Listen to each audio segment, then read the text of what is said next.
예, 다음은 컨트롤 스트럭처입니다. 기본적인 제어 구조에 대해서 한번 보도록 하겠습니다.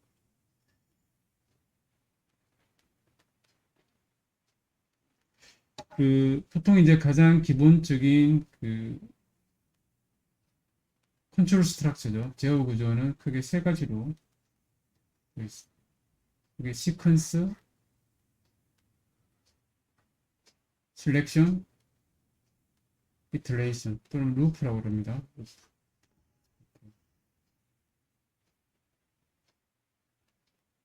우리가 어떤 명령들은 순차적으로는 순차적으로 시퀀스라고 하죠. 순차적으로 위에서 밑으로 하나씩 명령씩 실행해요. 근데 이제 어떤 명령에서는 선택을 해야 될 때 있습니다. 컨디션에 따라서. 그래서 이게 조건에 따라서 참이면 이걸 실행하고 거짓이면 다른 걸 실행하고. 참, 거짓에 따라서 한 문장만 실행되는 거죠. 그 다음에 이제 어떤 것들은 동일한 명령이 반복되는 루프를 도는 거죠. 루프를 도는 구조가 있어요. 그래서 조건이 참이면 이 문장이 계속 실행돼요. 그래서 이 문장 중에 이 조건이 어, 거짓이 되는 게 없으면 계속 무한루프로 도는 거죠. 분명히 어떤 조건이 바뀔 수 있도록, 그래서 이 문장이 더 이상 반복하지 않고 끝낼 수 있도록 그런 조건을 바꿔주면 되는 거죠. 자, 이런 그림을 우리가 플로우 차트로 합니다. 플로우 차트. 이제 흐름을 나타내는 거죠.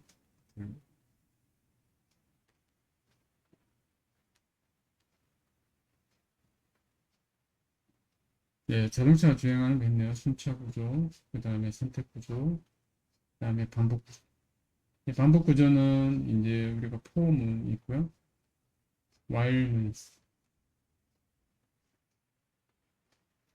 선택 구조는 이제 컨디션인 거죠. 그래서 if 조건이 들어가는 거죠. 조건이면 어떻게 하라 이런 거죠. 근데 이 조건이 맞으면 요거 실행하고 맞지 않으면 실행하지 않는 거. 이거 그냥 스킵하는 거죠. 근데 이렇게 두 가지를 선택할 때가 있어요. 그러면 if else를 써요. 조건의 if 조건에 따라서 뭔가 실행하고 아니면 다른 거 실행하고 이렇게 만들 수 있어요. 그래서 if문은 이 컨디션이 조건이 참일 때만 실행돼요. 이거를 컨디션 익스프레션이라고 합니다. 이 조건은 항상 true 또는 false만 가르치는 거죠. 부을 행동합니다.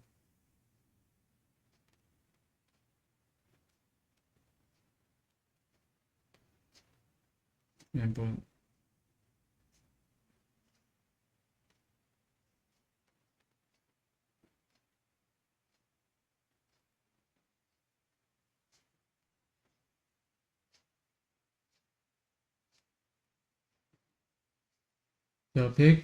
100은 1보다 크다.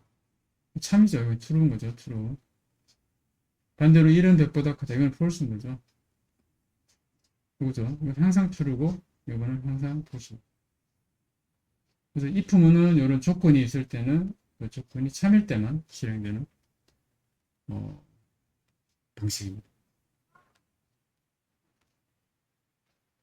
그래서 if문은 이렇게 씁니다. if 해서 조건을 쓰고요.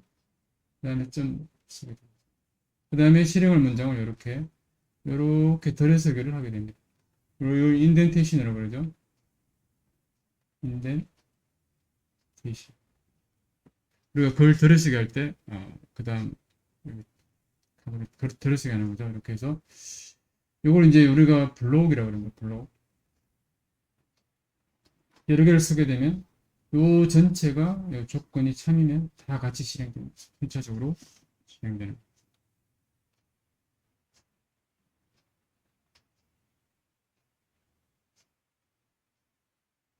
이건잎을 보게 되면 x는 100을 넣고 x가 1보다 크냐. x 100이니까요. 당연히 크겠죠. 요 문장이 실행되겠죠.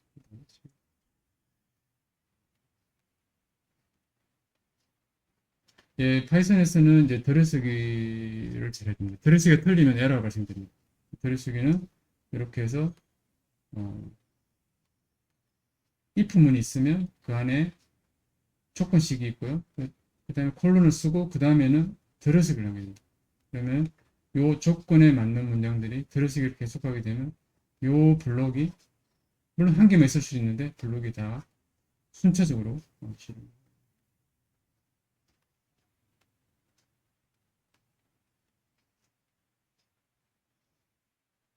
네, 그럼 지금 이제 스코어가 60보다 크면 합격입니다. 또 장학금도 실행하세요. 이 두 개의 문장이 동시에 같이 실행됩니다. 물론 순차적으로 합격입니다. 그 다음에 장학금도 실행하세요. 두 개가 순차적으로 되겠지만 이 조건에 따른 영향을 받는 문장이 두 개다.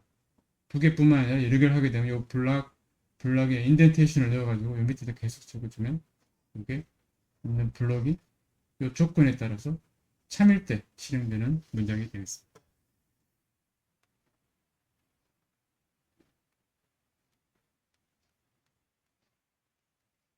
자, 지금 보시면 이렇게 이그젠플인데요. 스코어 이렇게 앞에 인덴테이션을 넣게 되는 거죠.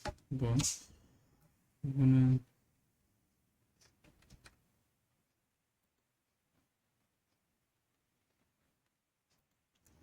파일을 U를 해가지고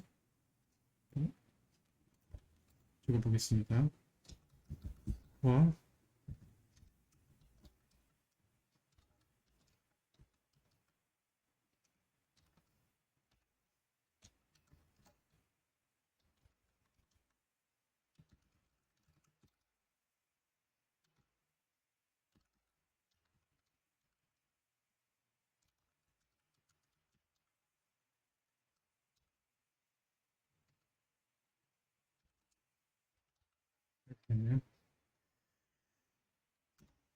그 다음에 if문을 쓰는 거죠. if문.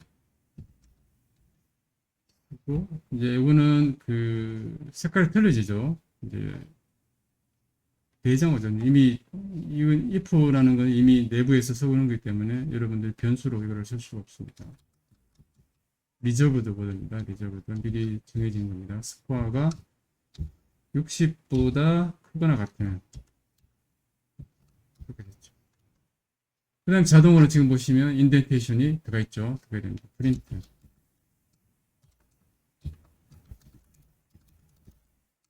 합니다.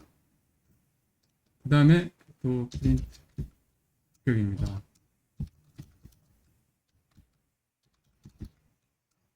그리고 프린트가 빠지네.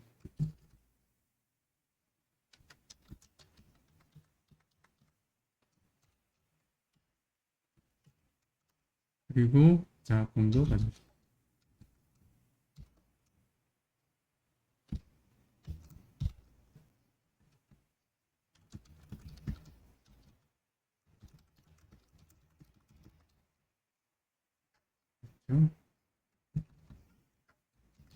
네, 이렇게 해서 한번 런을 시켜보겠습니다.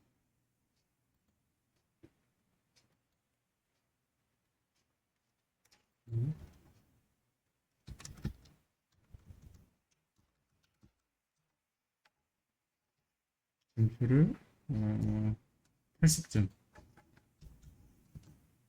에러 났네요.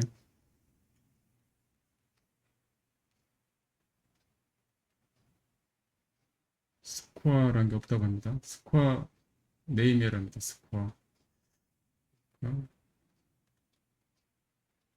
스코어라는 게 SCORE, SCORE. 네. R이 들어갔네요. R이 하나 추가되기 R을 데리트하고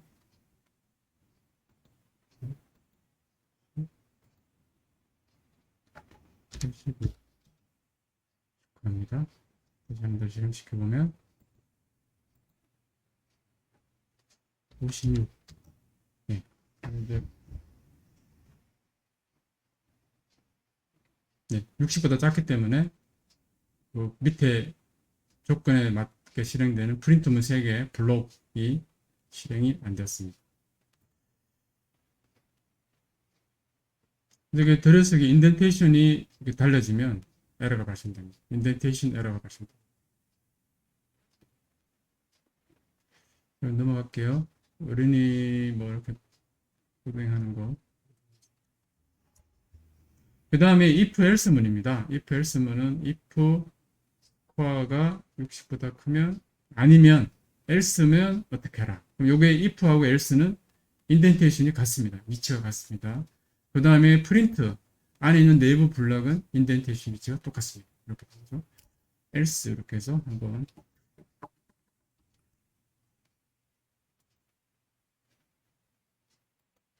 이렇게 했죠. 여기다가 그래서 뒤로 가야 되겠죠. 이 else else하고 이렇게 프린트는 카피할게요.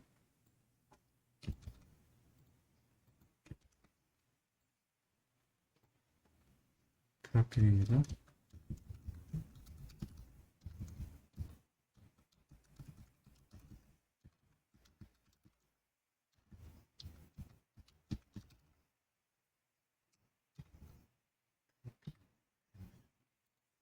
다시 한번 아까 56점은 아무것도 안 떴는데 그래픽입니다. 그래서 혹시 85점을 하게 되면 되는 거죠. 그리고 이제 이거를 if else 그죠? 조건이 참일 때뿐만 아니라 거짓일 때도 뭔가 실행하고 싶을 때 이렇게 if else 문장을 쓰면 되겠습니다.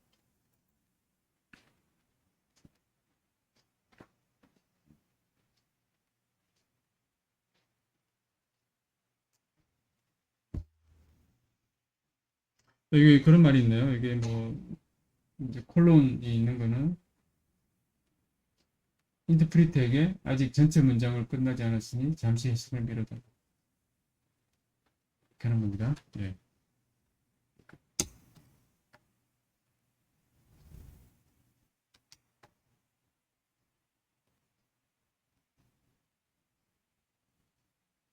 그 다음 이그젠플은 간단하죠.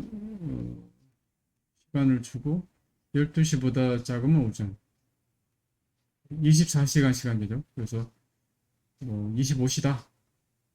이게 아니라 15시다. 그러면 10비 빼니까 오후 3시겠죠. 오후 3시. 약간 이걸 응용하면은 시간을 주면 오전 몇 시입니다. 이렇게 넣을 수도 있겠죠. 시간을 주게 되면 오전 10시입니다. 되겠죠. 그 다음에 오후는 12보다 크니까 이게 예를 들면 뭐 15다 하거든요. 15 빼기 12를 하고 남는 나머지를 출력하면 되겠죠. 그러면 오후 3시입니다. 이렇게 표시가 되겠죠.